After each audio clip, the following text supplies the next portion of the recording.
All right, what is good? What is going on, my fellow nerds? Welcome back to another week of gaming and tech news.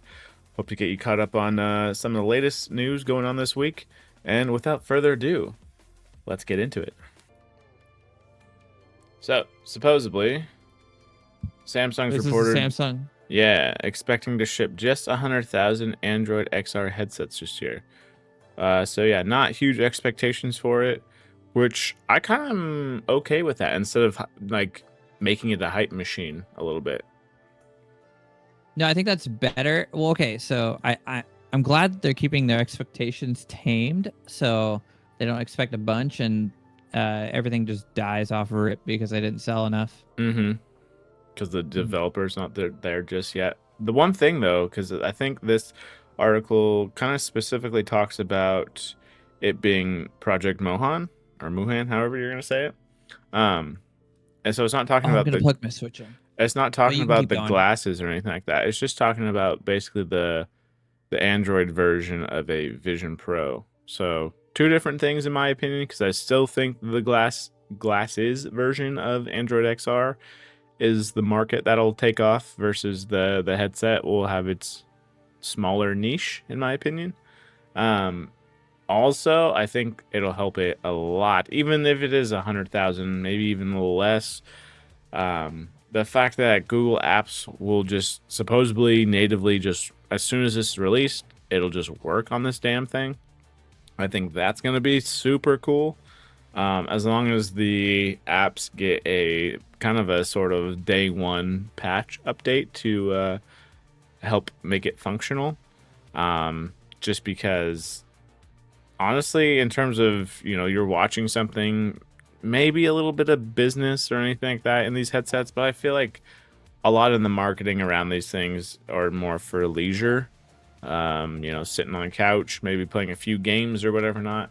But obviously the biggest, I feel like, video platform in general these days, stats can back it up, is definitely YouTube.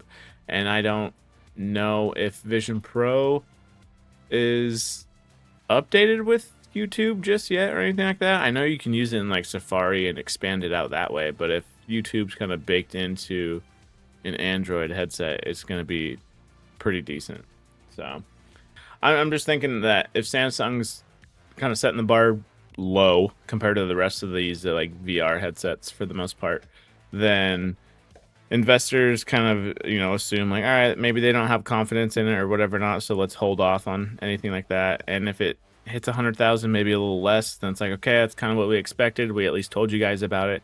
But somehow if it hits 500,000 or anything above 100,000, it's a victory in their book, in their eyes, and then they can just kind of re-promote it by just saying, oh, it's sold 2 times in what we expected and blah blah blah. So Okay, this is cool. Okay, we'll start there. But yeah, first off, how much VR have you played? none. Really? Yeah, none. Fuck, I wish I would have known that when you're here because I have a MetaQuest 2. You son of a bitch. VR's fun. And I think this is a cool idea. But VR is still a gimmick to me. Yeah, I think that's why I've never gotten on my way to get one, I guess, Mm-hmm. also. Or at least save up for it or whatever not. Because first one that comes to mind, at least game-wise, is Beat Saber. And then a little Yep. side tangent on that is Beat Saber, I think they're this month or something like that. They're going to stop supporting that game on the PSVR 2. So when you have that big of a game not supporting itself on a certain VR headset, Platform. I feel like it's kind of telling of that platform. Um, but besides, let's see, Half-Life Alex, I've seen good things about that. Somehow MetaQuest, good on them, or Meta themselves, have, I think, 2 decent games. I know the Batman one I've heard decent stuff about, and then they had another one that got like 10 out of 10s and shit. I can't remember the name of it. Exclusive? Yeah, I can't remember the name of it off the Actually, top of my head, but is it that one climbing game? uh, no, I think it was like more actiony. It had like swords and stuff in it. I don't remember what it's called. Not super hot because that's the No, gun one that you. no. There is one that man, I can't remember the name of it, but we play every time we bust out the headset. It's like a gun game. Oh, or okay. a shooting game where you're walking and people are popping up. It's fun for short periods of time. This is an Xbox. What does that mean exactly? Do we know yet? Oh, in terms of I'm the assuming headset Game itself? Pass, Yeah, right? yeah. So you get 3 months of Game Pass with this. Also the What only what games? what do you mean? Oh, so Like, well, is so you're this just playing in acting as a big TV? yes, exactly. Yep. Lame. So it's acting as a big TV. Obviously the speculation be speculation because people are like, oh damn, this would be kind of cool if, games like Beat Saber or whatever not were put on Game Pass to then, promote this thing or at least have a place for VR to be. And then because it being the MetaQuest and Xbox Game Pass and all this other stuff, it's not only just acting like a big TV, but it's also an Xbox cloud platform gaming headset. So Yep. um, Okay. yeah, so you're paying for Ultimate after it, obviously those 3 months kind of go out, but obviously you can do other stuff besides just Xbox stuff, but still. So Sony won't be putting new first-party games on PlayStation Plus day one anytime soon. So you're saying day two then? Just kidding. Yeah, right. So you're Yeah. saying day 2? Day two then? No, sir. Oh, okay, so day three then? No, sir. Current strategy is working really well. Day 5? Yeah, I know, right? Next week.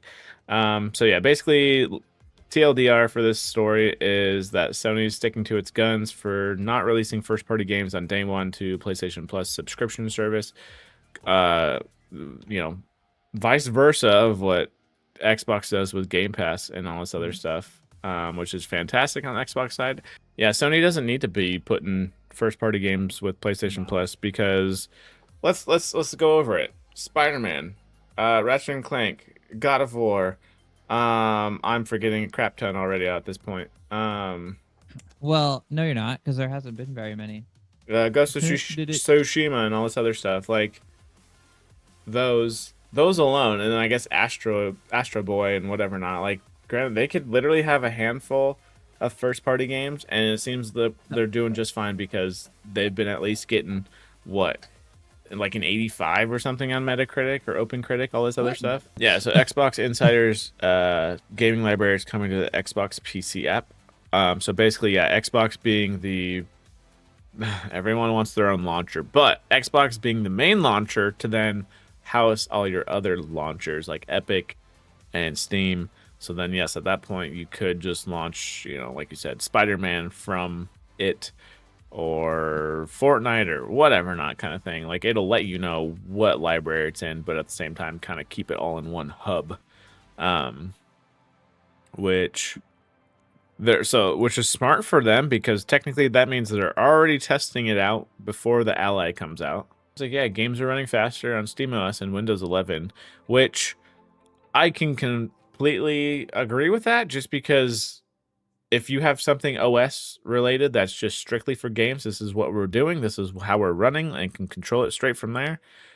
It honestly should be running, hopefully, faster than Windows 11 or Windows in general, just because Windows is trying to do, which we've seen from even the ROG Ally stuff and videos and whatever not. People are like, dude, this version of Windows, the Xbox version of Windows, is way better than Windows 11 by itself on even the OG Ally, just because, it's doing too much in the background, which I'm assuming the SteamOS stuff is it just cuts all that shit out.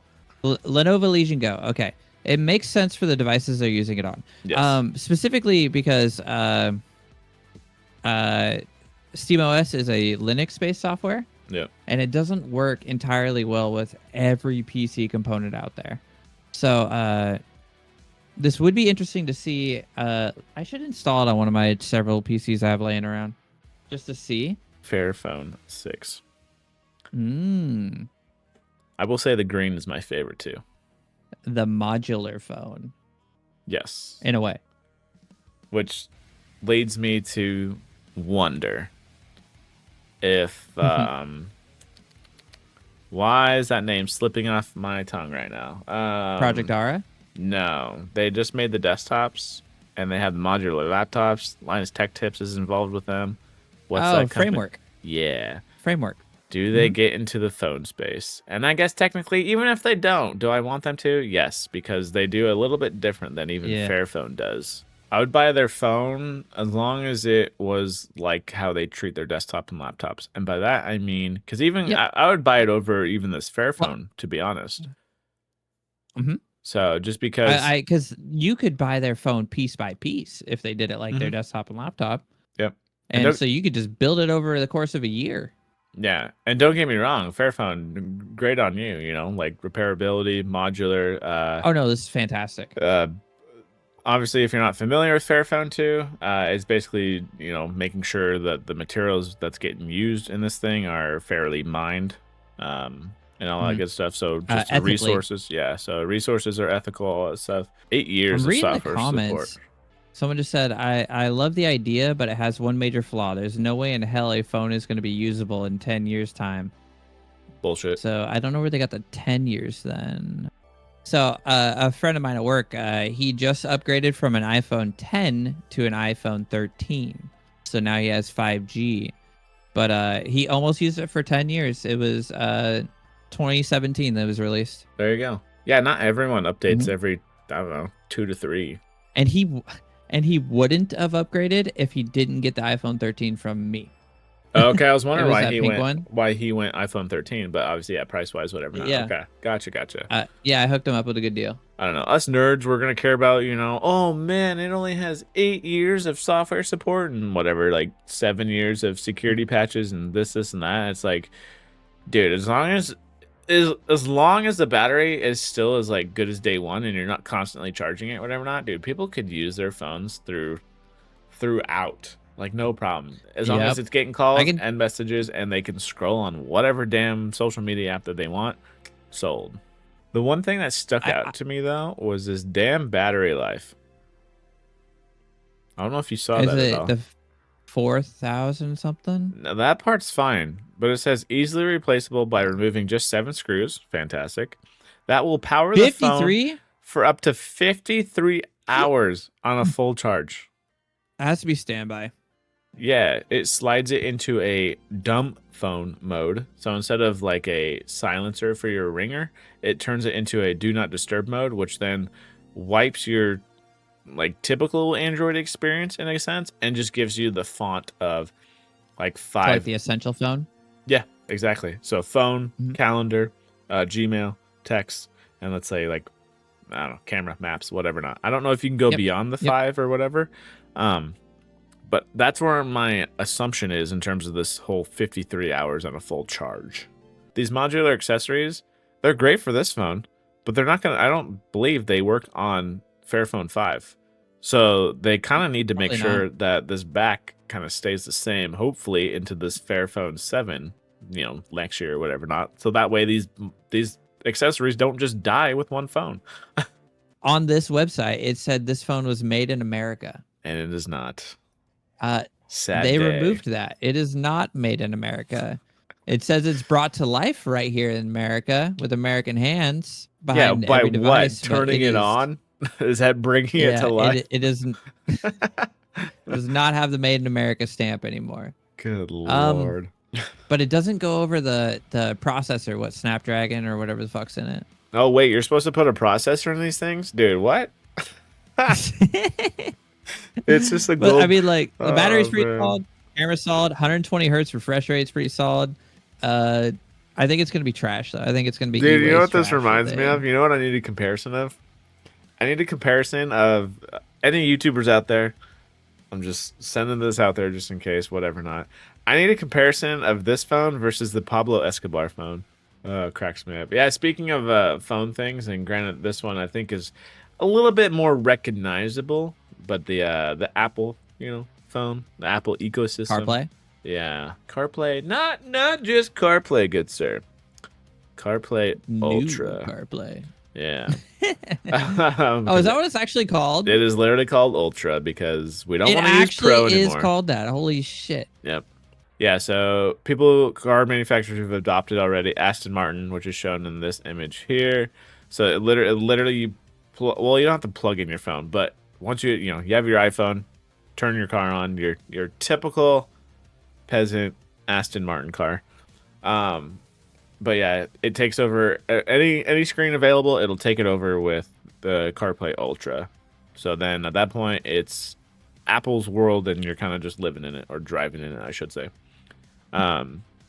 Which a Yep. lot of manufacturers are kind of getting iffy about now because they're like, we don't want you to have that much control over our stuff, if that makes sense. Not saying you need an iPhone to do that, but if Apple does get a hold of being the best experience for something, then it's like, all right, now who has control? Who has the power of literally the experience of Who someone's owns you? driving to a point?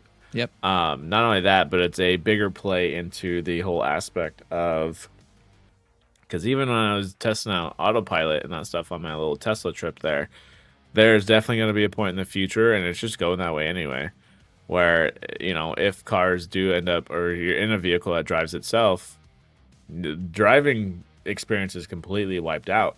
So it doesn't matter if Aston Martin's making the car or Porsche's making it or whoever's making it, that experience is gone. And then at that point, Apple, let's say, takes over because now they're the entertainment. With Porsche, Hyundai, Kia, and Genesis planning to adopt it, with Ford, Nissan, Jaguar, Infiniti, unsure. But yeah, the no plans to adopt is Audi, Mercedes-Benz, Volvo, Polestar, Renault, and BMW. And it's just funny, yeah. I don't blame any of them. GM actively blocking it, but Volvo and Polestar make sense because that's completely literally the basis of those systems right now, at least, which is kind of funny to say. So I'd be curious to know what the difference is they're using Android Automotive as their base, at least for the EV stuff, to my understanding. I don't think it's in the gas vehicles, but yeah, it's interesting to go. How you're okay with one but not the other, I guess. So maybe they have like a good relationship with and they probably have a little bit more freedom over control. Yeah, Tesla's RoboTaxis are out and about in Texas, and granted, this was a very, very small group of hand-selected people, Tesla influencers for the most part. But assume good, not good and good or bad kind of thing, but mostly the good ones. So a little biased there off the rip.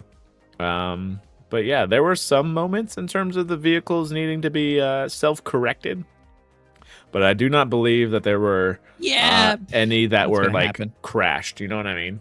So, do I still see this being a thing in the future? Absolutely. So, guaranteed. Yeah, in terms of giving this company shit, or honestly Waymo shit back in the day or whatever, not about cars driving themselves around and all this stuff like that. Having a little bit of experience behind the wheel of when the car kind of does basically drive itself. If there's lines, a computer just gets thrown. It's ones and zeros. Any variability you throw at it, it's gonna have. There's no 0.5s combination of ones and zeros. Yeah, so it's a yes or no option. So it's gonna pick one. There's no maybes like maybe I should do this. No, it'll figure it out, and it typically relies more, or at least leans more on the cautious side, I will say. Which is smart. Well, it's $50 for just the mic, but it's $70 if you want like the USB. Oh, the dongle. Oh, okay. There's where it goes. Okay, so if you need to, then yes, I would definitely recommend. I don't even what brand are we looking at? Hollyland. No sponsors, no nothing, just experience. Dude, it was impressive that we were sitting right next to each other and neither of us got picked up in each other's mic. Oh yeah, true. I didn't even think about that. That's a good point. That's rather impressive. I was like, holy shit, because I expected that when I was like fucking with OBS. I expected like us to be picked up. Yeah, and none at all. Huh. In case you play some Helldivers 2 recently or in the past here, the long-anticipated review bomb cape is finally here. So in case you're aware of that whole fiasco with the whole PlayStation crap that they pulled, and the community fought back for the goddamn freedom, the cape should be shortly. I don't know if it's in just yet, but it should be within your locker for the most part. Just in case, it might be there now. I'm just gonna reopen the game. Oh my god! You never know. Now that it knows that I logged in, maybe it realized that I'm legit.